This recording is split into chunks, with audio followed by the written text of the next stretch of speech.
Previously, in our last episode, Amanda Iman from Amanda's Picture Show A Go-Go, found at amandaagogo.com, was here to talk about the film Isle of Dogs, but Nick meandered the conversation, took it over, and they went very twisty-turny ways. They started talking about all types of animation and more. Where will they go next? Find out in this exciting final chapter of the conversation. Isle of Dogs Part 2. Ready Player One Boogaloo, or something crazy like that. But in all seriousness aside, I'm driving right now, so I don't have my full script but to talk about. But just FYI, audibletrial.com/goodbadgeeky. Get a 14-day trial, get a free audiobook. It's pretty rad. It's pretty great. Search for our good pal and friend, J. Keith Jackson, and get some of his awesome books. You can also check out amandaagogo.com for Amanda's Picture Show Go-Go. And we'll be plugging that for the next few weeks just because I goofed so badly on the Wrinkle in Time episode audio-wise. I still don't know what happened. I'm so sorry. But we make up for this again. It's a two-parter. Guys, we talked for almost 2 hours. It was such a fun conversation. And I hope you guys will agree. And, I mean, we kind of talk about anything and everything. Including Mel Gibson, and we kind of lightly touch on the discussion of art and the art versus the artist and how that can play out. And we hope that you enjoy and you enjoy our conversation. But remember, check out matlab.net for all our upcoming shows, such as At the Speed of Jake, which is done by OGP, and then of course Theater Roulette. And I think by the time this goes out, At the Speed of Jake should still be in there, should be playing, but it will be their final week, so get on that. And of course, Theater Roulette, but also it'sallbeendonepresents.com. I don't have my script, but here's some of the great programs you can get. You can get Stark, Snorri, take a drink. Stark, Story, Snacks. You can also check out Marianne's Macabre Movie Review and much more, all by going to ibdpresents.com. And let me see what else. Oh, yeah, audibletrial.com/goodbadgeeky. And if you do like this episode, please subscribe to us on iTunes. Click the little subscribe button. If iTunes isn't your jam, that's okay. But iTunes is the thing that kind of tends to help us a little bit more, get more visibility and get out there. So if you really enjoy the show, if you can, just hop onto iTunes. It takes nothing but hopefully not even 5 minutes. Subscribe, leave a review for the show, and we appreciate it. If iTunes isn't your jam, though, I get it. Some people are just not fans of the fruit, and that's okay. If you go to gbgpodcast.com, there are tons of links on how you can subscribe, such as RSS, Google, Android, and a few other ones as well. So, again, gbgpodcast.com. All right, enough of me blabbing. Here's part 2 of the wonderful conversation with Amanda Iman for Isle of Dogs. Matter of fact, I really, as I'm saying this, I really might call it Isles of Dogs Part 2, Ready Player One Boogaloo, just because it's such a fun conversation. I hope you guys enjoy it as well. Enough of me rambling. Here it is. Roll it.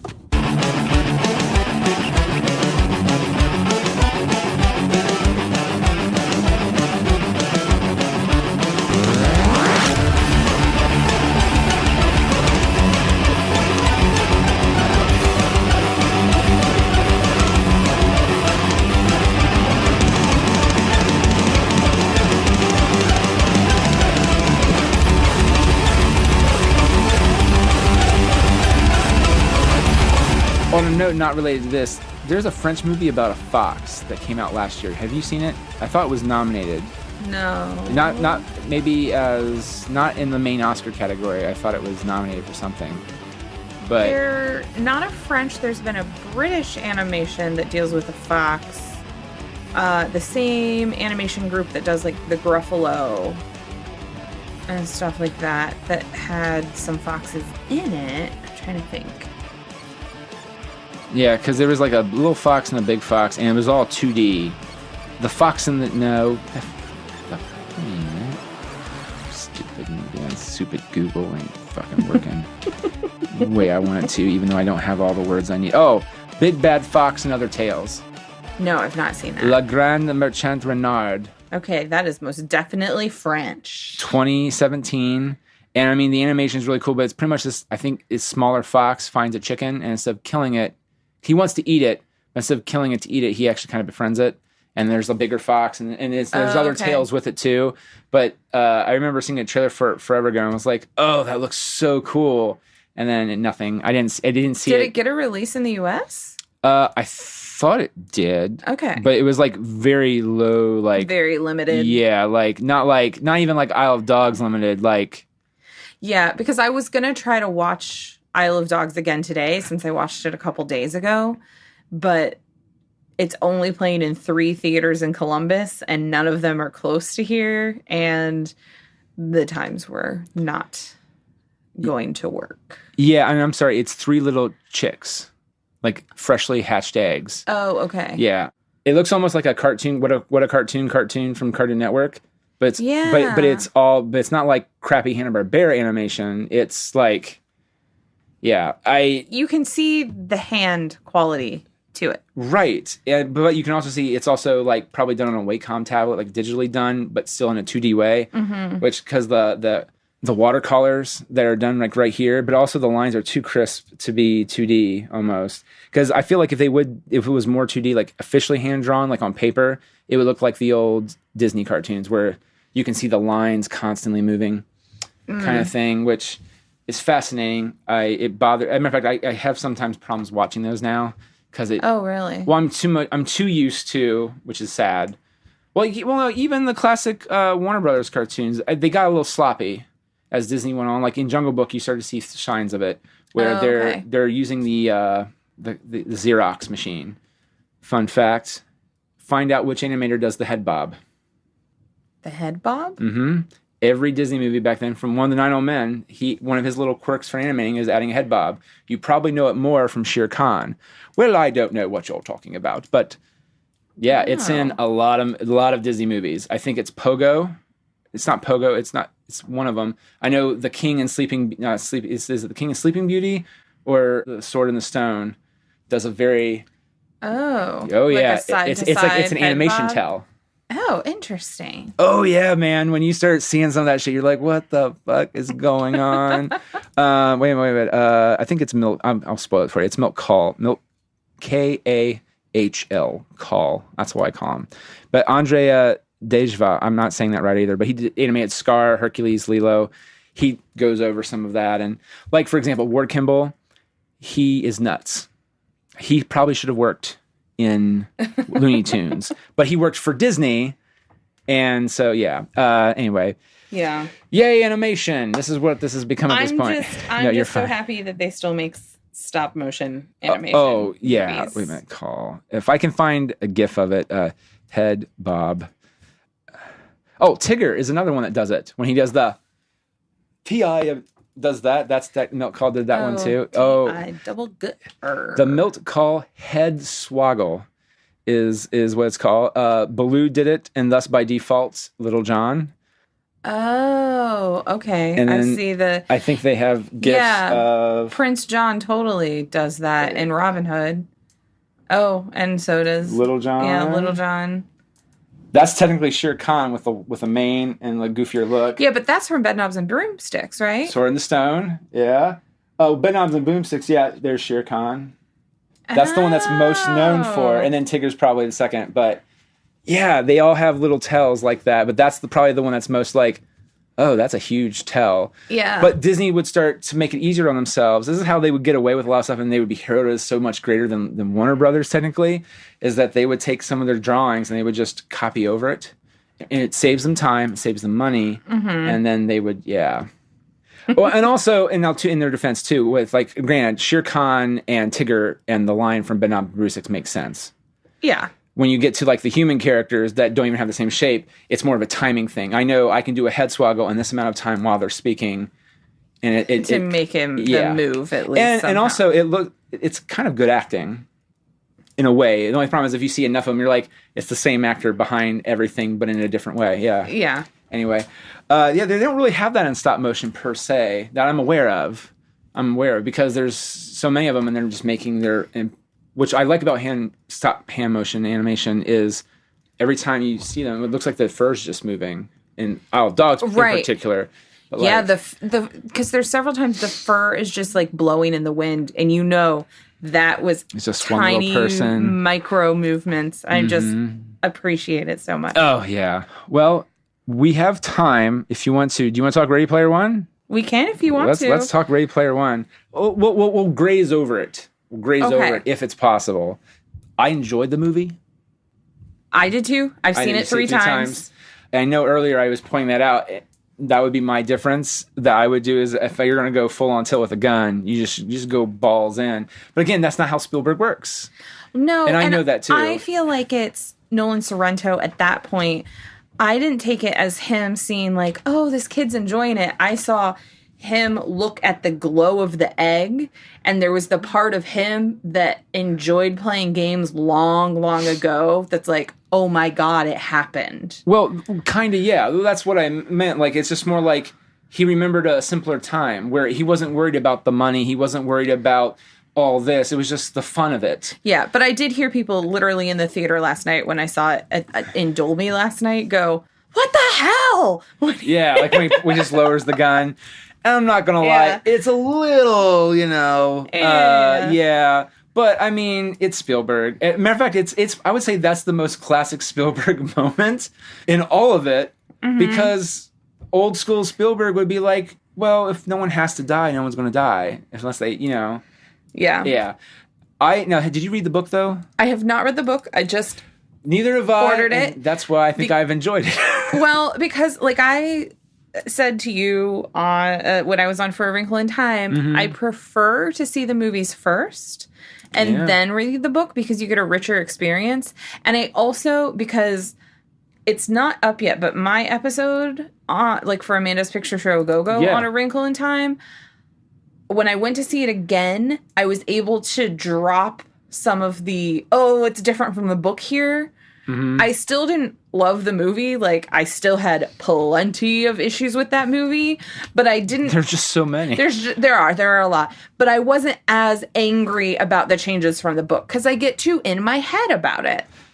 And I hadn't read that book in 15 years. So there was the guy who the sketch that I'm doing for Theater Roulette, The Counselors. I just checked out the guy's Twitter page, and he had a really good joke. He's like, additional nightmare fuel. Going to see Wrinkle in Time and realizing you are now afraid of a gigantically large spectral Oprah. And I was just like, no, right. And I was like, that's valid. That's terrifyingly valid. Like, we don't ever need to see like gigantic spectral Oprah. And then when you do, you're just like, and she's whoa, she's Oprah. And she does big Jesus arms. And with glitter. All the glitter. All the glitter. Yes. There was an appropriate use of glitter in the live Jesus Christ Superstar. I heard that was... It was really good. My favorite song from that whole thing is the song that Herod sings, and it's Alice Cooper, and I read it, and it's just him kind of... He was the low point.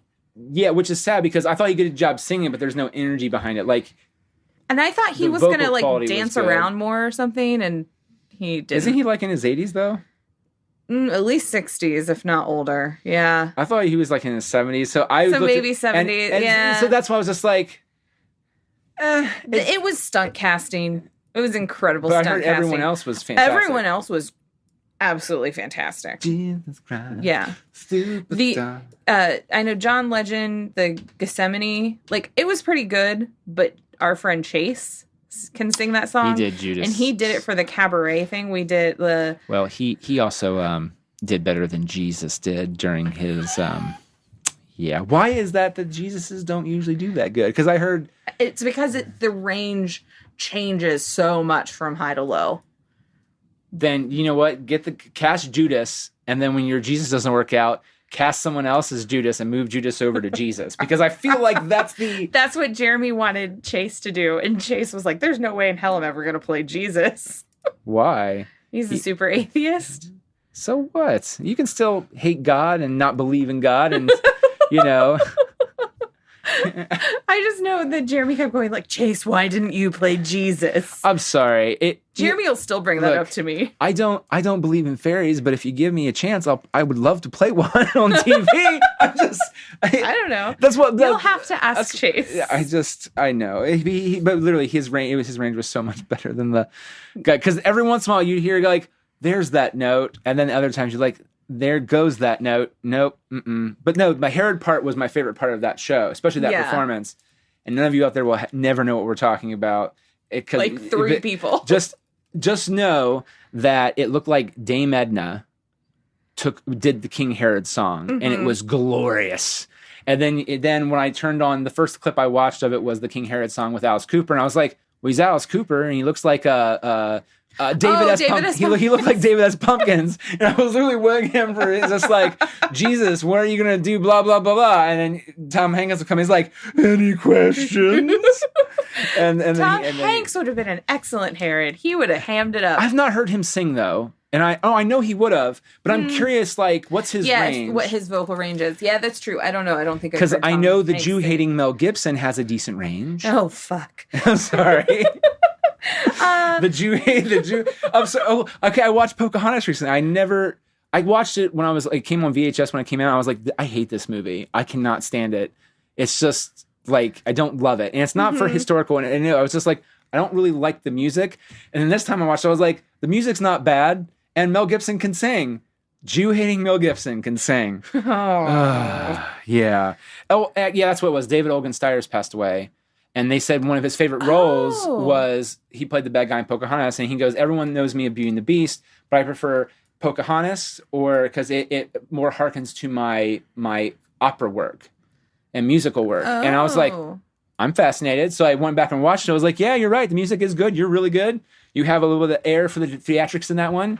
And the movie's still not good though. It's like, sorry. I feel like it's all about the sidekicks. And I felt like when I watched Mulan the first time, it was going the same direction. And I watched Mulan. I've watched Mulan many times since then, and I don't feel that way anymore. It's actually a very good movie. Again, you've heard me probably say this before. I didn't like SpongeBob. Get off my lawn. I like my Disney animation. Get the fuck off my lawn, and that's what it was. And I felt like that was one of those. Look, stunt casting Eddie Murphy as the dragon. And even though they stunt casted Rob Williams, that didn't bother me. I just felt like the Eddie Murphy thing was weird. Don't worry. But it was good. I'm of the age that, like, people were getting high and watching SpongeBob and loving it. And I'm just not super into television animation. I prefer film animation. It differs because technically the cartoons that were made back in the old days are now being done by television. In terms of not like talking like Looney Tunes style stuff. Yeah. And that's the sad part. And so you're getting you can get good high quality stuff like Fairly Odd Parents for the most part is actually pretty funny. And even SpongeBob, if you get through like the stoner stuff and actually pay attention to what's going on, it's like, first season of Ren and Stimpy. Well, not now, but first season of Ren and Stimpy is good. But then after that, you realize, it's because John Kay is a pedophile and it's weird.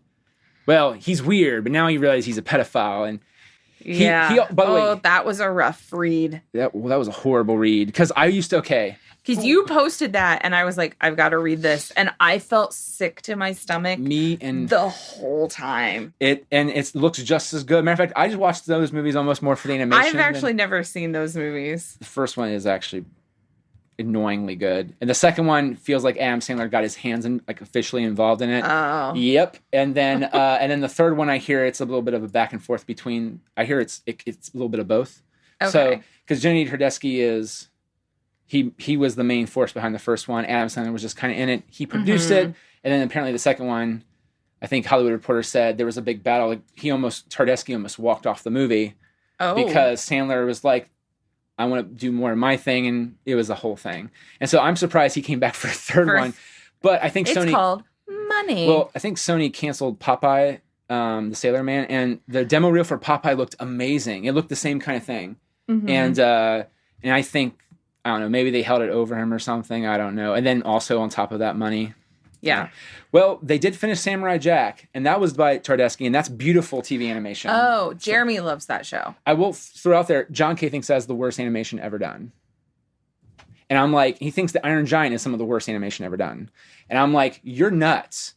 There is that type of animation, and then there's animation that tries to look like life drawings, and that's or have a unique style in itself, but it doesn't have to be what you're doing. It can be anything. Like, he doesn't believe in that, but he would do posts all the time. Where like, I'm here with Katie, and whatever, and he would draw her, and she would draw him, but it was and I would go, they're dating. They have to be dating. But and they were. Well, no, it was the other girl that was dating. Katie. Katie that was the second one. Yeah. No, right. And you just vomit in your mouth a little bit as you. Now take a drink of water. No, I know it's god awful horrible. John Kay is just the worst human being ever. And in some ways, this kind of validates like you are not a good person for many reasons, and now that just is more official about it. Yeah, like it just makes it all worse. But the first season of Ren and Stimpy is, outside of the man behind it, the art is good. Mm-hmm. This is kind of like the Cosby Show debate. Like Kareem Abdul-Jabbar just released an article on Variety or Hollywood Reporter, like, how do you separate the man versus what good he's done? I mean, that is a bigger artistic question I'm constantly asking myself. It's huge. Is if you can separate the art from the artist. Now, here's the interesting thing. He didn't mention the Cosby Show. He mentioned I Spy. Because for him growing up back then, he won. I didn't know this, because I feel like I Spy is a footnote in history compared to the Cosby Show or Fat Albert or his stand-up. Is that I Spy, he was saying, won like 3 Emmys. And he won them for Best Actor, which is huge because he's a black guy. He's the smarter between the two guys. Yeah. And he said this created such a huge thing. So by the time, he kind of mentions the Cosby Show in passing, like by the time the Cosby Show came around, Bill Cosby was proof of what we could do. Mm-hmm. And now it's just like, and then how do you separate that? The guy from I Spy versus, and I was like, interesting that you go with I Spy for you know what I mean? Because, but that was that's his from his reference, his personal reference. The white people all go, the Cosby Show. Which is, no, that's the truth. Yeah. I mean, again, when he said I Spy, I was like, oh yeah, Robert Copenham. I completely forgot about, again, to us white people, it's a footnote. Cosby Show is where it's at, you know, but. Jell-O commercials. And the Jell-O pudding pops. And just put it in the one with and there you go. The comedy bit about sorry. I was so sorry. Dad is great. He gives us chocolate cake. That's fucking gold. Yeah. I mean, it's excellent comedy. But then when you think of what was going on behind Dad closed doors, putting stuff in girls' drink. I'm giving you chocolate cake. Sorry, that was very bad. That was almost bad than the Jell-O pop one I just said. But no, I think, I mean, that is one of the bigger artistic questions I'm constantly asking. Anytime I cover a movie that has someone that is problematic in that way, I make sure I talk about it on my podcast, because I feel like if you don't talk about it, you're sort of just like, okay, just saying it's okay by omission. All right, so I have a question for you then on the same aspect. So Mel Gibson has been coming more out lately as an actor, as a director. He's doing more things in the public, and he's getting more work. I saw Daddy's Home too. He is, with John Lithgow, the best part of that movie. But what? Oh yeah, I didn't see the first one. The first one's actually funny. The second one, in a bad movie way. I saw the trailer multiple times. Every time John Lithgow was on screen in the trailer, I was like, oh, I would watch a show or a movie with John Lithgow. And then Mel Gibson shows up. And then I was like, nope. Well, so it's the same thing with Tom Cruise. At what point, okay, now granted, Tom is in a more weird situation, which is he has a cult controlling him, more likely. But again, at some point he seceded control to that cult. Yes. But at some point, that's not entirely your fault anymore. At some point, they're telling you to do things and you go do it. Granted, no one told him to jump on the couch. But the stuff that he did with, I can't think of her name, Penelope Cruz. Is it Penelope Cruz? Penelope Cruz. Where it made her sign the act of, like, you can't talk about any of the stuff that we did together.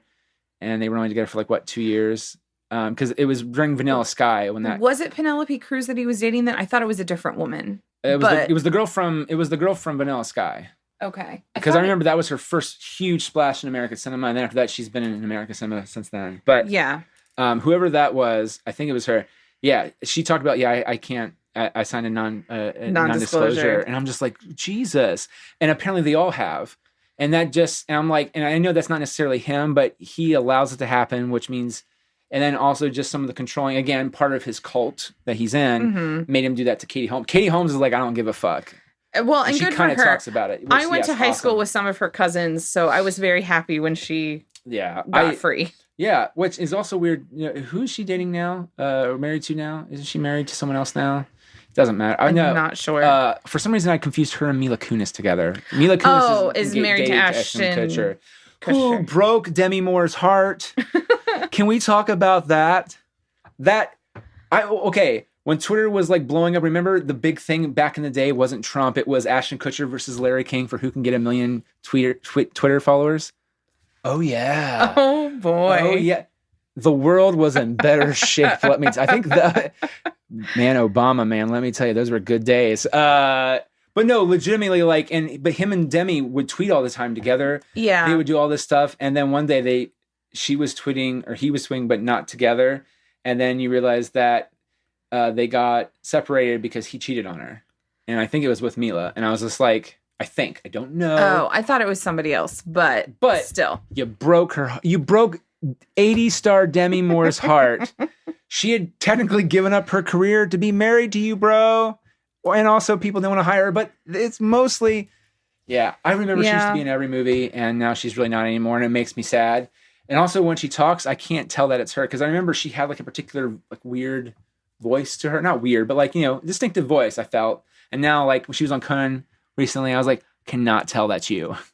I don't know. Like if you just listen to clips from Ghost or A Few Good Men, you can tell it's kind of her. Okay. Like even in Striptease, you can tell it's her. And I don't know, maybe just too much plastic surgery hit something there. Or I don't know. Oh. That's mean.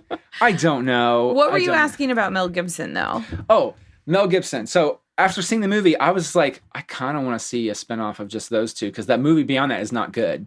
It's not good at all. But which is sad because I actually enjoyed the first movie. I mean, it's popcorn entertainment. Yeah. It's funny.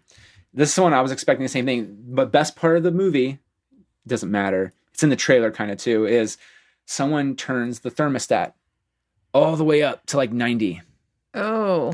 And so John Lithgow, who's the nicer dad, like Will Ferrell, Mel Gibson runs into John Lithgow's room, sweating. He's like, "Wake up, wake up!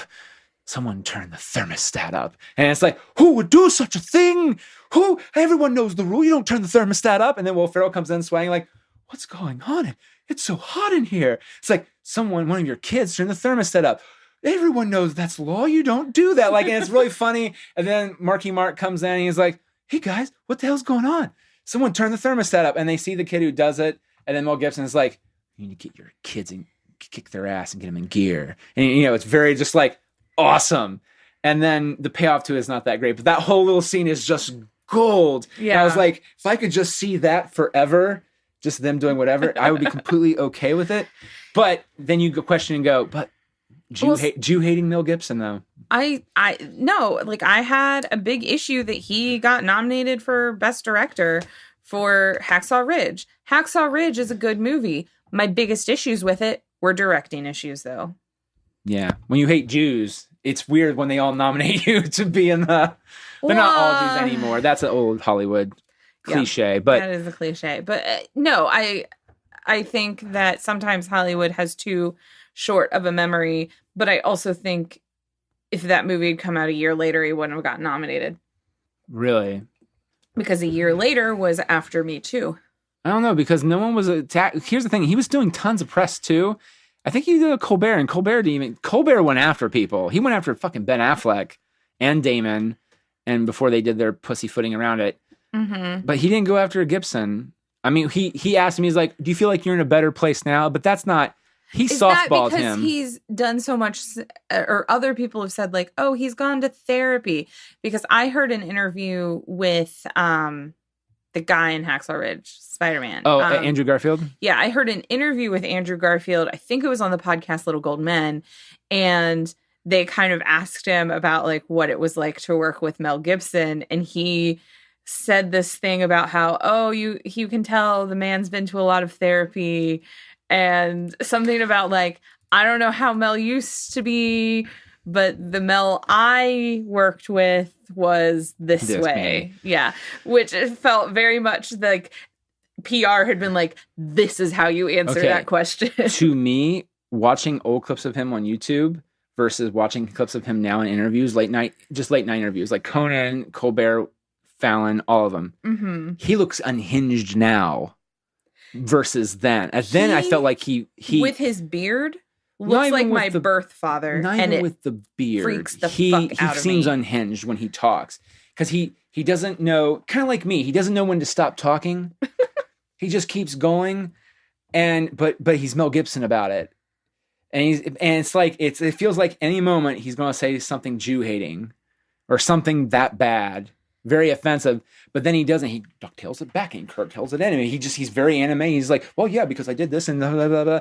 And, I had problems. But like, he feels this way too more animated. And the old one was just more like a Will Smith animated. Like before Will Smith was Will Smith, he was like, because he was technically the white Will Smith of his day, not rapper wise, but acting wise. Action movies, the comedy guy. No, he was like the biggest actor for a while. And he always did the comedy, especially action comedy was his sugar, so to speak. And the dude, and you could see him on talk shows, he was way cool, way relaxed. He's Mel Gibson. And now he looks like unhinged Mel Gibson, and that's in itself is its own kind of terrifying. Like he acts right now like Riggs was in the first movie. Crazy. Yeah. It's Nick bizarre. just did the crazy symbol with both fingers. Both fingers. Not just one, with both. That's full on crazy. Full on crazy. I will say, it's worth like a $3.99 rental. If anything, not even that, or if you have HBO on. Or Daddy's Home? Yeah, and you watch in the background. Or actually, Daddy's Home's worth the $3.99 rental, I think. The second one, meh. Also, there's a really weird, creepy joke, and it almost feels like Mel Gibson wrote it, about the one kid sees a girl next door, and he looks like, oh, I like her. And it's a contention for the dads. Will Ferrell's way is like, look, us men, on my side of the family, this is how we work. We're in the friend zone up to 30 years. And look, I got your mom. And then there's Marky Mark, which is, no, you go up to her and you take a shot. And if you lose, it's okay. You get right back up and you get back on again. And they're both not wrong. They're both not right either. Yeah. And you realize that the girl he's talking about is his stepsister, who's also hanging out with the girl next door. And you're like, oh. And it's really fucking creepy. And I was like, that's not funny. That's not funny. Not funny. Not funny at all. And then they try to make it okay with a big, Feed the World Christmas song. Because apparently Mel Gibson wronged Marky Mark. This is the big emotional angle. Of course. Which, again, this is just a popcorn movie. But it's even worse. It's just like, my dad would never show up to my things. I asked him 1 year, and he promised me 1 year he would actually come. And then during my big solo, what is it? The big solo, the Bono part. Thank God it's them instead of you. That part. Mel Gibson walked out because he macked on one of the other moms. And he missed his solo. And so he froze and didn't sing on stage. And so now John Cena shows up and they help them each other to sing. It's ridiculous. John Cena. So this is the funny thing. At the end of the first movie, spoiler alert, sorry. Because I know. Yeah. Hopefully you'll forget all this. These will not be high on my list to watch. Right. John Cena, you realize that after Marky Mark comes to terms with, you know what, Will Ferrell, he's a good guy. I need to be a good guy. And also I can be a better dad to my kids. And let's work together. Then he gets in the same situation that he put Will Ferrell in, which is John Cena is his other kid's stepmother or stepfather. Or he's the stepfather to John Cena's kid. And John Cena looks way more tough than Marky Mark does in comparison to, Yeah, so Will Ferrell, or Marky Mark to Will Ferrell is John Cena to Marky Mark. And so he is another character that he comes back in the sequel. And you realize that him and Marky Mark have the same love of that line. And they get together at Christmas time and they sing it together loud and proud. And you're just like, Jesus Christ. Speaking of John Cena, I just listened to now it's ID10T, but I thought you don't listen to things out of order.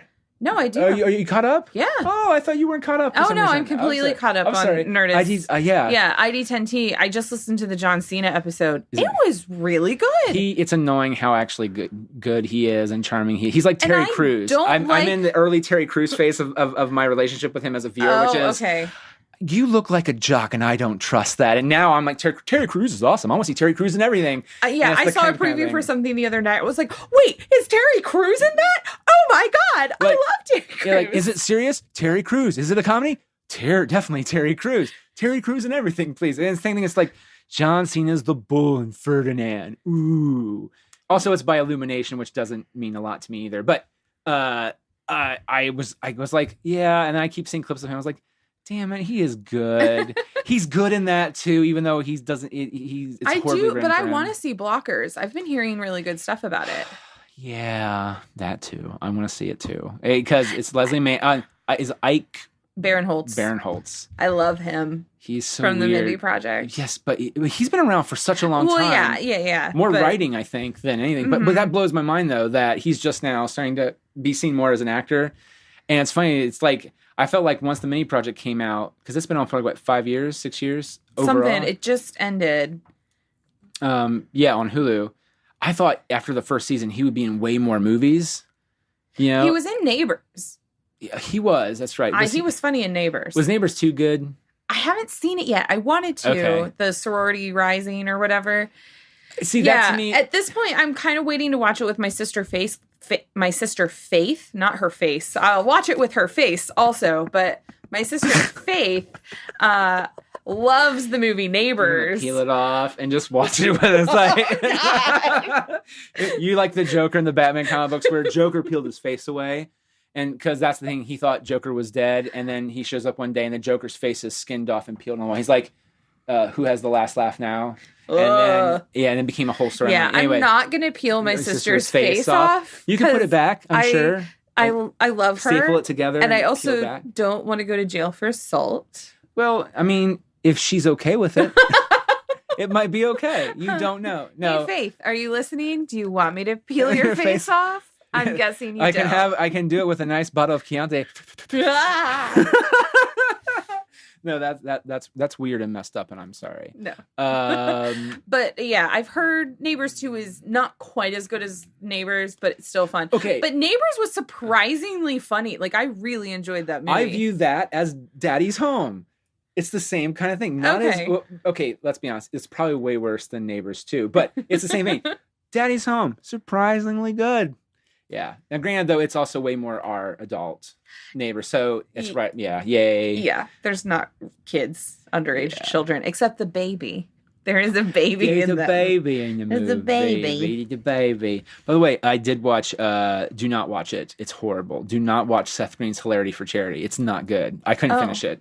Okay. It's on Netflix. The Muppets are in it, and that's the highlight. I love the Muppets. But that's not good either. Oh. Because it's off. Like the build up to it is really good. The opening sketch is kind of funny with Seth Rogen and Nick Kroll. Pretty much, which is weird. They show Seth Rogen smoking vapor through his penis.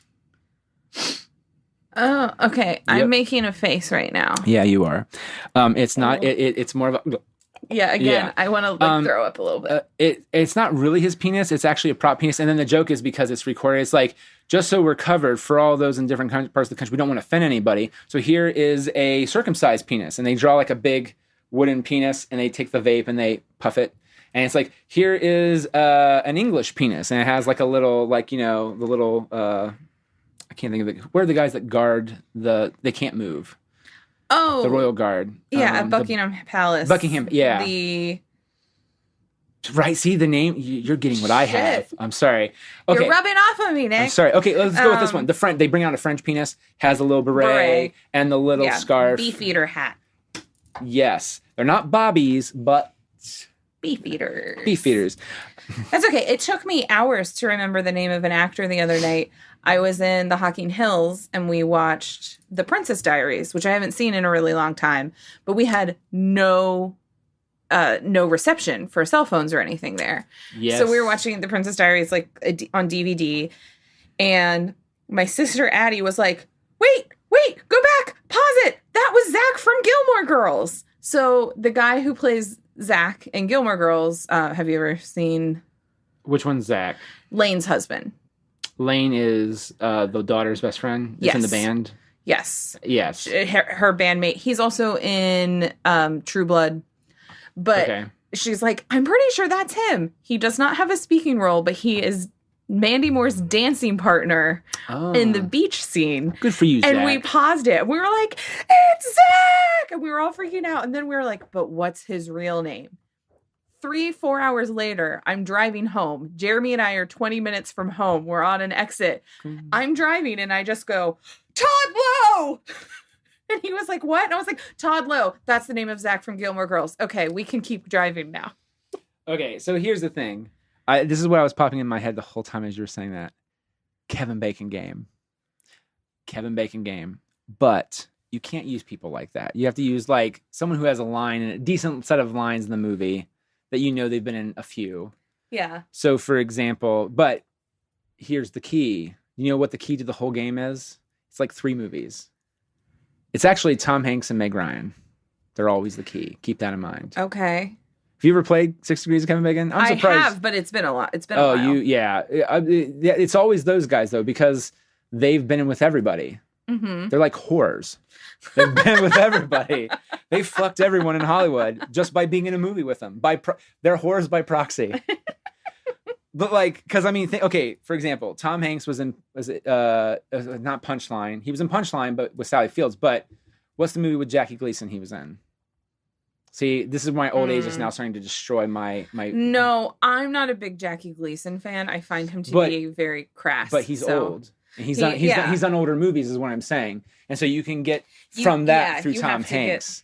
And then, but Tom Hanks has done a lot of movies with Meg Ryan. He's done like 3 or 4 of them. 3. Joe versus the Volcano, Sleepless in Seattle, and You've Got Mail. And actually, he's done 4. Like how I said 4 and I said 3. You said 3. It's a movie. It's the movie she directed. It came out like a year or 2 ago. Oh. I found it by accident because I was like, what did happen with Meg Ryan? And it came up. She had really bad plastic surgery. Oh, I know. I was Girl, like, you looked good. You didn't need to have plastic surgery. I think she had plastic surgery in the mid 90s, early to mid 90s. Because if you look at I just know if you look at like Meg Ryan from Sleepless in Seattle and look at her in Addicted to Love, which is a very good but underrated movie. I don't think I've seen that one. Well, the first one is getting him finally to watch The Little Mermaid for the live show at the Columbus Podcast Festival. That's. If he doesn't like that movie, he will have no soul. It's okay. I'm really sorry. We've already, because Jessica Gibson, my mom, and my mom are going to be the 2 other guests, and we've already warned him that we will probably break into song at some point. So he should too. The songs are damn catchy.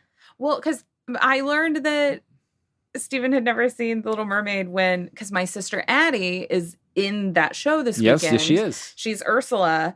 And she's Ursula. She is. Now, does she have 2 songs or just one? Still, the she Poor has Unfortunate. 2. Look at how fabulous she looks. Dear Lord. And you know Addie.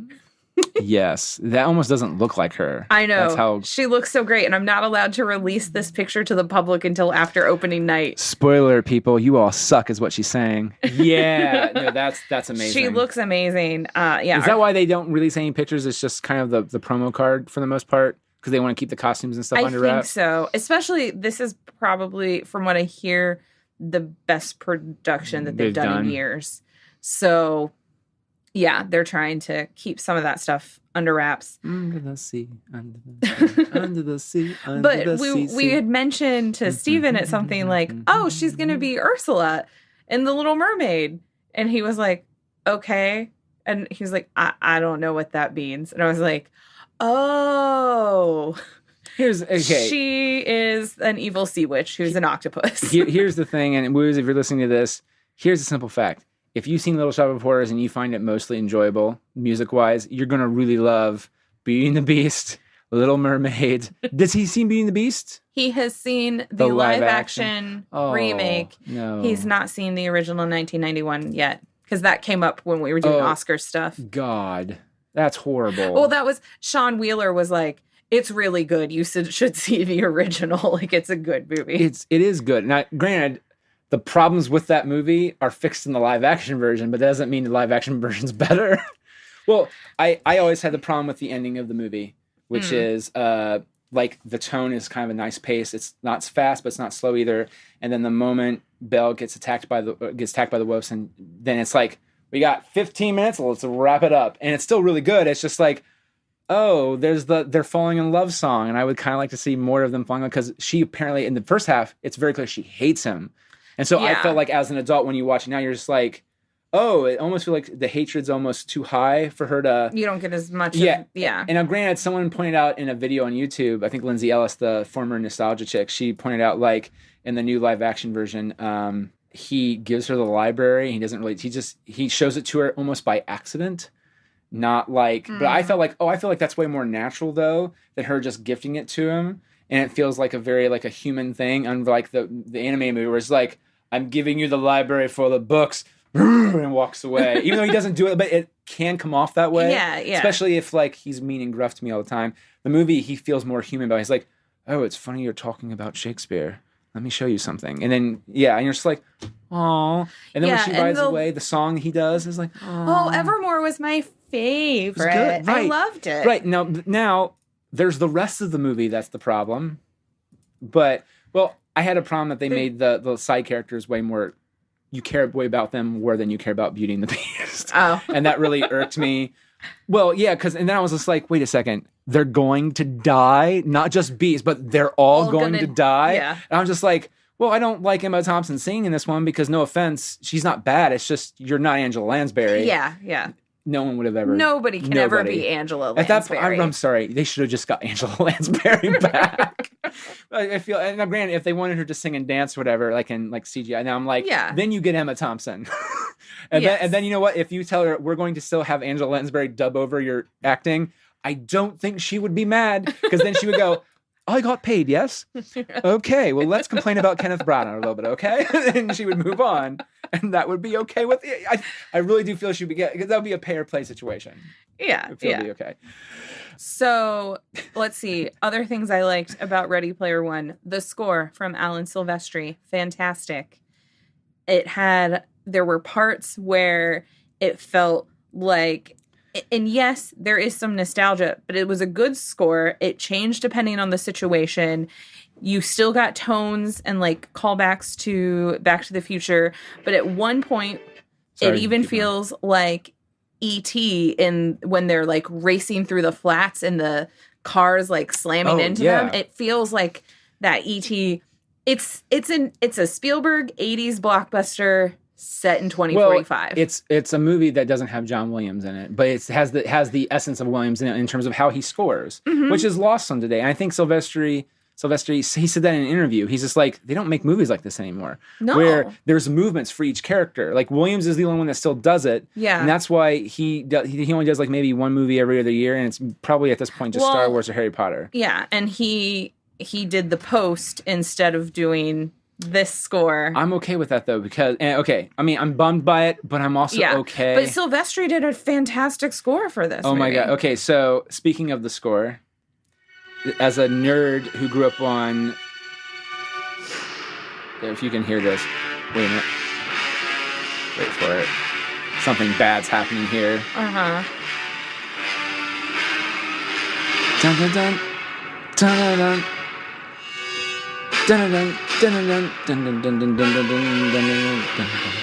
That's Godzilla's theme. Oh, so when Godzilla turns into that, and I was just like, oh, they brought the theme in, and I wouldn't have known that.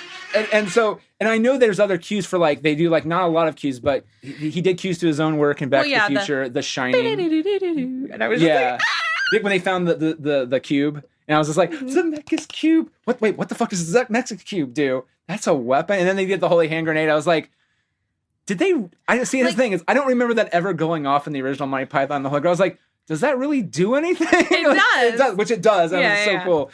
But that's the first thing I did when I got out of the movie. Is I was like, where's that fucking clip from that song? And by the way, for fans out there, it's about 2 minutes into Looking for a Truck, track 13, which is pretty far away from the end of the movie because there are 20 tracks. The last two are the themes and credits. So I don't really consider that to be.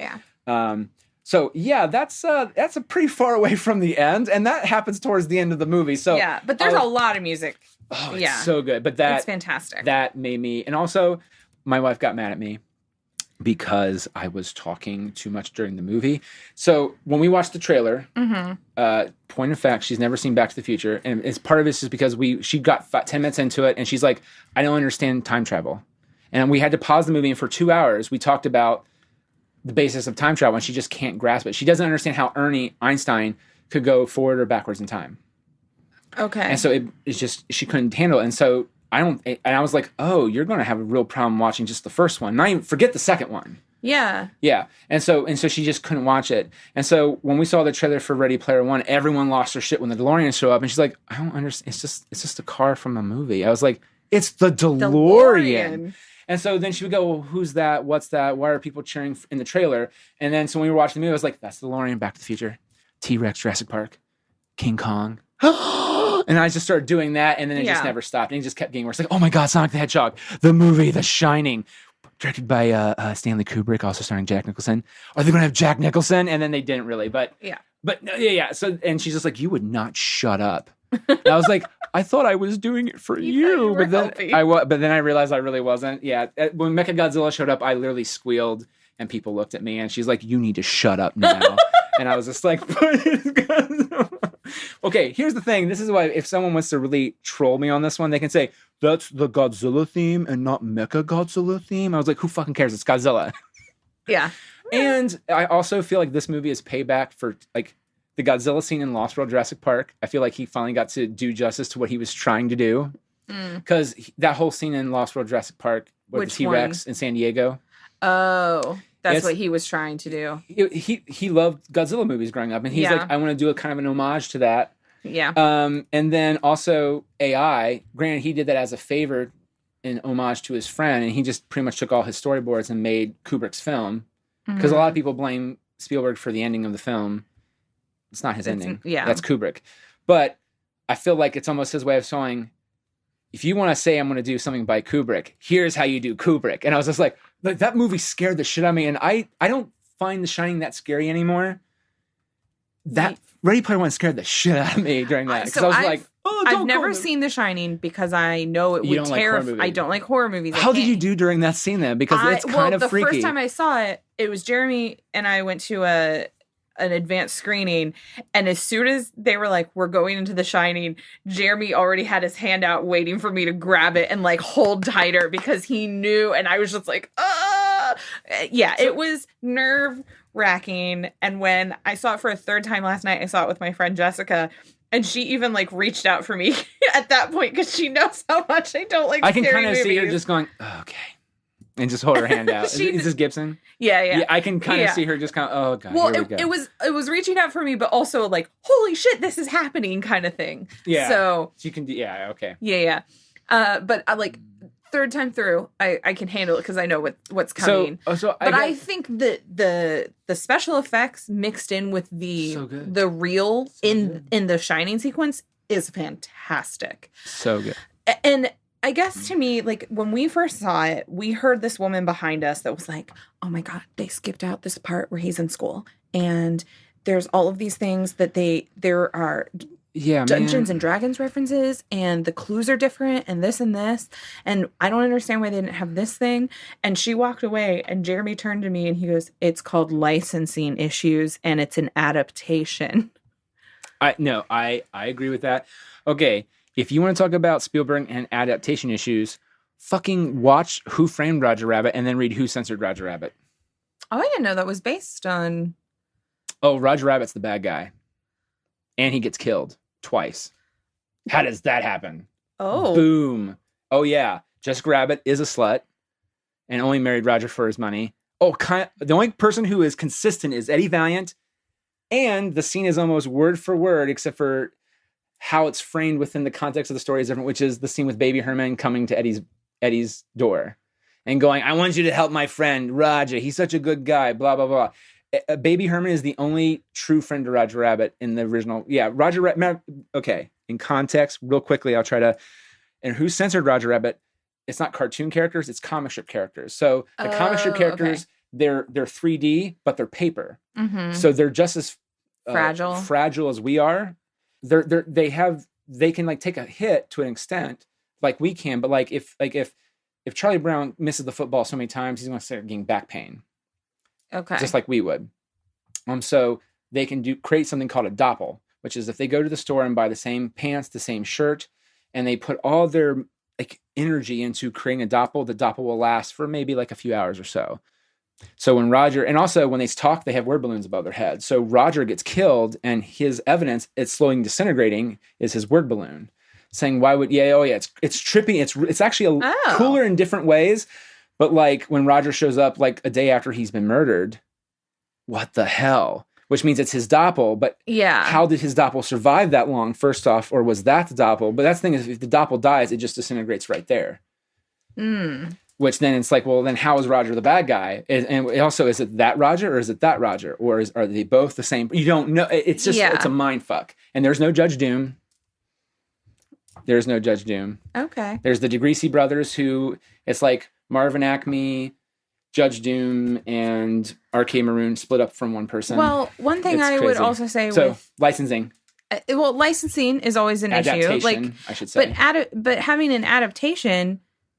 Ernest Cline helped write the script for this movie. That's the thing that bugs me too. And that's the thing to me that I'm like, I don't understand if he was totally okay with this and signed off on this and helped write it. I feel like then this is his intention on film. Agreed. It was the same way with like Gone Girl. I felt because the author. And that's still a fantastic movie. It's a great movie, and no, there are like it's not absolutely perfectly to the book, but you can't do that unless you do like you really can't. A multi-part mini series on television.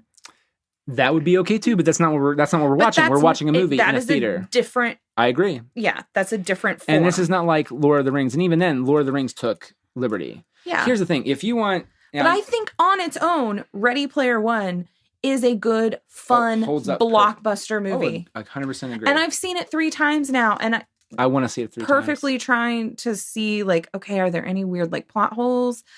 And I haven't really found anything yet. I'm still entertained. Well, from the one time I saw it. But I've been also watching a lot of videos where they're trying to deconstruct, and I was like, that's not a plot hole. They explain it there. Yeah. Yeah, like, none of them makes sense. Like, and most of it's dealing with the uncle and the aunt or something stupid like that. And I was like, then they're talking about more how the book is better than the movie. And I was like, well, that's the book. Yeah. You're stuck over here. Get the fuck over here. Mm-hmm. Fuck your video. That's what I'm saying. Not your video, Amanda. I know what you mean. Yeah. Thank you. But by the way, also the nerd in me loved the Spielberg one at the beginning, where it's like just granted they used trickery with it for CGI cuts, but like the Spielberg one where it's just one giant tracking long shot through the Oasis into the Oasis, and then I'm like, oh my god, Spielberg one. All right, so Ready Player One's also good. Yep. I would say watch both movies in the theater. Yeah, watch both. Yes, definitely watch both movies in the theater. All right. Well, Amanda, thank you for... No, thank you for having me. Yeah, this was awesome. And also check out Amanda's Picture Show. Amanda's Picture. Check out her picture show at GoGo. And AmandaGoGo.com. Is the Twitter also Amanda GoGo? The Twitter is at Amanda's Pic Show. At Amanda Pic Show. Yeah, the website is AmandaGoGo.com because I have more than one podcast. And you can also see Pop Culture GoGo. Pop. God, fuck it. God, I was in my brain. I was like, you got this. And I didn't get it. Take a drink. You just converted. Yeah. All right. So check out her stuff, and then we'll see you next episode with I don't know what right now, because that's how I roll right now. So thanks, Amanda. You have a good one. Thank you.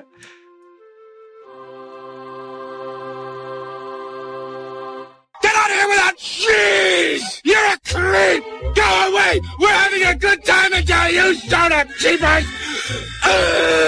Go have some coffee with cream or something! Because I'll tell you something! This is a happy place!